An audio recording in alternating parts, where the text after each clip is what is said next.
and I just chuckle. You know, why did God sling a jewelry store into the Garden of Eden, right?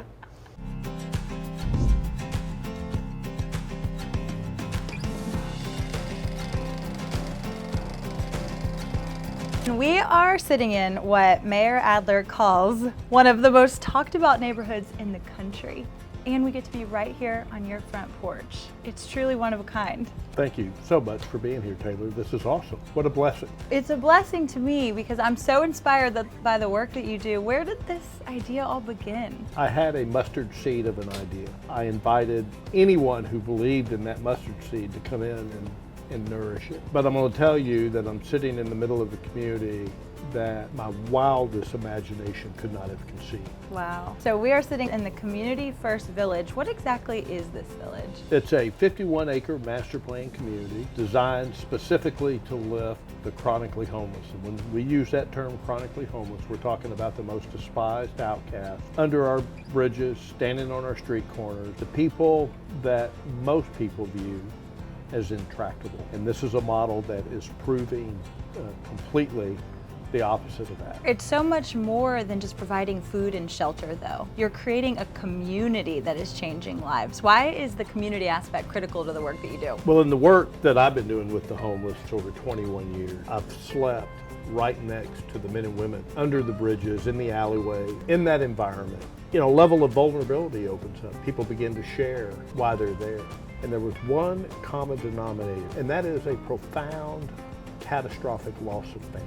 I'm talking about trauma that is virtually humanly incomprehensible. If you believe that the original cell of social society is the family, that place where you and I are supposed to be formed and nurtured, who's there to come in and repair that cellular life? In the past several generations here in the United States, we've abdicated that responsibility to City Hall, state government in Washington, D.C. I'm just going to tell you, the government cannot come in tonight and tuck you into bed. And fundamentally, within each of us, at the moment that we were created, there were two innate qualities. One is that each of us desires to be fully and wholly loved, and each of us desires to be fully and wholly known. Like, I can't wait for this piece to be done because I want to be able to email you and go, that was awesome. And you know what'll happen when you get that email? I'll cry. Well, I don't know, but little butterflies will kind of, so it's that simple. So just taking somebody and sticking them in a house doesn't solve homelessness. And that's our fundamental belief. Housing will never solve homelessness, but community will. It is just filled with hope. That's what you feel when you walk in here. It's built on a scriptural foundation that flows out of the book of Genesis when God created the Garden of Eden. This beautiful place with everything in it. This is the blessing that God bestowed on all of us. God wants us to use our gifts that He uniquely gave each one of us. I get to do that. I believe I'm looking at someone that gets to do that as well. So how do we empower people to be able to leverage those gifts? And so we try to create that environment here that allows people to settle, heal from the ravages of living on the street, rediscover their God-given gift, and then to turn around and start serving others. Do you know that the Mobile Loaves Fishes food trucks that are all over the city and that go out every night serving about 1,200 meals a night, that our neighbors here lobbied us to go and buy a $50,000 truck so they, who used to live on the streets, could go out on the street and serve their friends that are still left out there? That's the ultimate of Genesis 2:15. That's powerful. So when you walk onto this property, the first thing you come across is the outdoor Alamo Drafthouse movie theater and a 500-seat amphitheater with a bed and breakfast that surrounds it. Now, who is the idiot that would design a community meant to lift the chronically homeless up off the streets, all the scary people, and put a movie theater and a bed and breakfast in the middle of that deal? Well, it wasn't my idea. Tim League, that crazy guy over at Alamo, came up with that idea, and that was part of the nourishing that mustard seed of an idea. Yeah. And it turned out to be brilliant. And then a medical clinic and a store, car care business, art house, pottery shop, and a blacksmithing shop. And then the organic farming operation to get the best food on the planet into the mouths and the bellies of people that can't afford. It's that kind of special place. It's incredible. You're cultivating community, and it's also neighbors with neighbors. There's no hierarchy. Everybody here is together. I raised my entire family in Westlake Hills, which I love, but this is literally the best neighborhood that we have ever lived in. You talk about serving goodness. Can you share a time that you've been profoundly moved by the goodness of someone else? May of 2003, I decided to go out on the streets for the first time. And this guy comes up to me, "What are you yahoos doing here?" And I had my 14, 15-year-old son with me. JP, my buddy, looks at me and says, "Would you like to go dumpster diving?" My answer was obviously a no, but before I could get it out, my son goes, "Yeah, let's go." And so for about 8 hours, we pushed an HEB grocery cart from one dumpster to the next, jumping in and out of these dumpsters.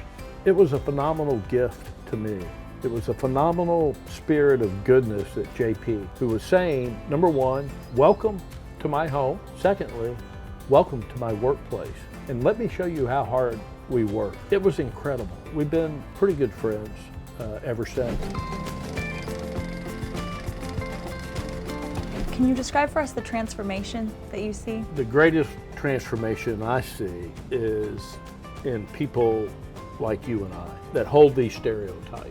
What I love more than anything else is literally within an hour period of time of touring people around here, there's an aha moment. And mostly people will say, "I want to live here," or "I had no idea." You know, I tell a story. In 1981, I fell head and heels in love with my wife, we will celebrate 35 years of marriage. There used to be a taco stand at the corner of Cesar Chavez and Congress Avenue. Pulled up to this taco stand, get out of the truck, and we're walking up, and she gets panhandled. And let me tell you, man, I stepped in the middle of that deal like I had a suit of armor on a big white horse, and I got in front of that guy, and I reamed him, articulating profound advice like, get a job. As I reflect back on that moment, I could see Jesus up in heaven with an alligator tear coming down one side and a Cheshire grin on the other side, knowing that someday I'm going to be in the middle of this deal.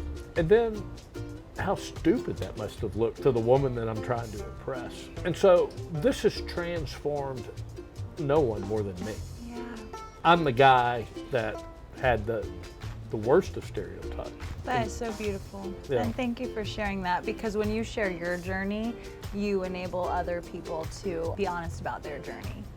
That, Taylor, is the thing about the people that are coming up off the street. They're so willing to share their trash. And you're going, well, you know, I'm not the greatest guy in the world either. And then you'll start sharing yours. And the authenticity then begins to build an authentic human-to-human, heart-to-heart relationship. Yes, and lives are transformed out here. Yeah. And thank you for what you do. And I'm just so grateful that Austin, Texas is your home, because you're changing lives here that affect the country and the world by seeing the work that you do. So Yeah. thank you for letting us share in that journey with No, you. awesome. Thank you It's very a much. blessing. Yeah, it's been a blessing. Thank you.